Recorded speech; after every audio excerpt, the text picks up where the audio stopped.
पश्चिम बंगाल के ऐतिहासिक विधानसभा चुनाव का कल ममता बनर्जी की जीत के साथ समापन हो गया। बंगाल में इस बार तृणमूल कांग्रेस के सामने बीजेपी जैसी बड़ी पार्टी ने अपना दमखम दिखाया, लेकिन बंगाल की जनता ने अपनी ही भूमि की बेटी ममता बनर्जी को राज्य के लिए मुखिया चुना। बंगाल चुनाव में मिली करारी हार के बाद अब पीएम मोदी और अमित शाह की रणनीति पर सवाल उठने लगे हैं। पश्चिम बंगाल में मिली हार से जहां भारतीय जनता पार्टी में मायूसी छा गई है, तो वहीं दूसरी ओर अब पीएम मोदी और अमित शाह के इस्तीफे की भी मांग उतनी ही शुरू हो गई है। पीएम मोदी और गृह मंत्री अमित शाह के इस्तीफे की मांग की है तृणमूल कांग्रेस के उपाध्यक्ष और भाजपा दिग्गज अटल बिहारी वाजपेयी की सरकार में केंद्रीय मंत्री रह चुके यशवंत सिन्हा ने बंगाल में भाजपा को मिली हार के बाद कहा कि प्रधानमंत्री नरेंद्र मोदी और गृह मंत्री अमित शाह को अपने पदों से इस्तीफा दे देना चाहिए। भारत में कोरोना वायरस महामारी का कहर जारी है। हर घंटे के साथ देश में इस खतरनाक महामारी से संक्रमित लोगों की तादाद बढ़ती जा रही है। केंद्रीय स्वास्थ्य मंत्रालय द्वारा कोरोना महामारी से हर दिन मिलने वाले नए पीड़ितों, साथ ही इससे जान गंवाने वालों का आंकड़ा जारी किया जाता है। हाल ही में जारी किए गए नए आंकड़ों के अनुसार देश में बीते 24 घंटों में 3,68,000 नए संक्रमित मिले हैं, जबकि इस महामारी से 3,417 लोगों की मौत हो चुकी है। देश भर में कोरोना महामारी की दूसरी लहर ने हाहाकार मचा रखा है। भारत में कोरोना की दूसरी लहर के जारी तांडव को देखते हुए जहां अन्य देशों से भारत को सुझाव मिलना शुरू हो गए हैं, तो वहीं अब देश के सुप्रीम कोर्ट द्वारा केंद्र सरकार को महामारी में काबू करने के लिए बड़े कदम उठाने के निर्देश दे दिए गए हैं।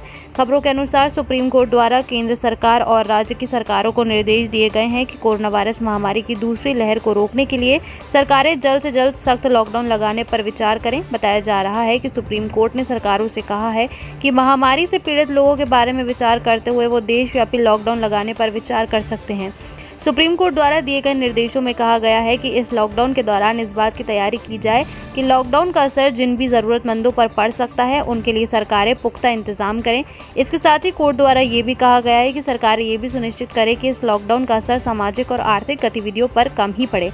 जिस तरह से देश भर में कोरोना महामारी की दूसरी लहर से हाहाकार मचा है, उसको ध्यान में रखते हुए सुप्रीम कोर्ट ने कहा कि देश में सभी मरीजों को प्रॉपर इलाज मिले।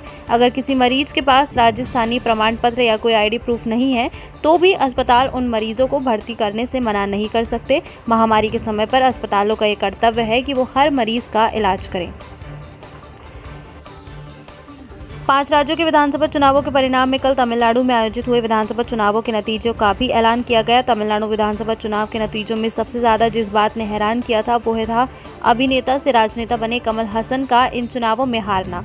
अभिनेता कमल हसन की अध्यक्षता वाली पार्टी मक्कल निधि माइम ने पहली बार तमिलनाडु के विधानसभा चुनावों में अपनी किस्मत आजमाई थी, जिसमें इस पार्टी को करारी हार का सामना करना पड़ा। प्रसिद्ध चेहरा होने के बावजूद कोयम्बटूर दक्षिण सीट से कमल हसन बीजेपी के उम्मीदवार वनाथ्री श्रीनिवासन से 1500 से ज्यादा वोटों से हार गए।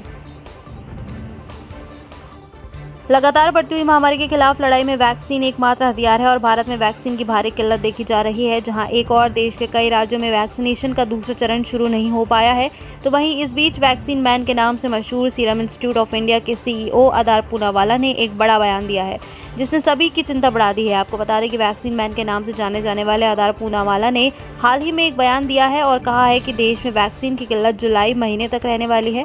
आधार के अनुसार एक दिन में 100 मिलियन वैक्सीन के डोज तैयार करना इतना आसान नहीं होने वाला है। इस क्षमता तक पहुंचने के लिए जुलाई तक का समय लग जाएगा। देश में चल रही वैक्सीन की किल्लत को लेकर जहां एक और सीरम की छवि खराब हो रही है, उसे लेकर आदार पूनावाला ने कहा कि वैक्सीन की कमी को लेकर उनके इंस्टीट्यूट का नाम राजनेताओं और उनके आलोचकों द्वारा खराब करने की कोशिश की जा रही है। उन्होंने कहा कि उन्हें वैक्सीन बनाने को लेकर पहले से कोई निर्देश नहीं था। हमें अंदाजा नहीं था कि हम 1 साल में 1 बिलियन डोज बनाने बढ़ जाएंगे। टीएमसी की प्रचंड जीत के बाद पश्चिम बंगाल की मुख्यमंत्री ममता बनर्जी आज शाम 7 बजे राज्यपाल से मिलकर सरकार बनाने का दावा पेश करेंगी। इस बीच आज सीएम ममता बनर्जी ने प्रधानमंत्री मोदी से बधाई संदेश मिलने पर कहा कि ये पहली बार है जब किसी प्रधानमंत्री ने फोन नहीं किया है। बता दें कि कल प्रधानमंत्री नरेंद्र मोदी ने ट्वीट कर ममता बनर्जी को बधाई दी थी। पीएम मोदी ने ट्वीट कर कहा था, पश्चिम बंगाल में तृणमूल कांग्रेस की जीत के लिए ममता बनर्जी को बधाई। कोविड-19 के खिलाफ विजय हासिल करने और लोगों की आकांक्षाओं की पूर्ति के लिए पश्चिम बंगाल सरकार को केंद्र की ओर से हर संभव सहयोग जारी करेगा।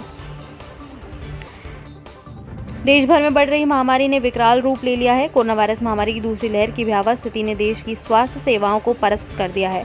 ऐसे में आज प्रधानमंत्री नरेंद्र मोदी ने एक बड़ा फैसला लिया है। पीएम मोदी ने कोरोना महामारी से लड़ने के लिए चिकित्सा कर्मियों की देश में उपलब्धता को बढ़ाने के लिए MBBS अंतिम वर्ष के छात्रों को फैकल्टी की देखरेख के लिए, फोन के द्वारा कंसल्टेशन के लिए और हल्के कोरोना के मरीजों को देखने के लिए ड्यूटी पर तैनात किया जा सकता है। इसके साथ ही हर साल आयोजित होने वाली नीट PG परीक्षाओं को कम से कम 4 महीने के लिए स्थगित करने के आदेश भी दे दिए गए हैं। पीएमओ ने कहा है कि वे चिकित्सा कर्मी जिन्होंने कोविड ड्यूटी में 100 दिन पूरे किए गए हैं, उन्हें प्रतिष्ठित कोविड राष्ट्रीय सेवा सम्मान से सम्मानित किया जाएगा।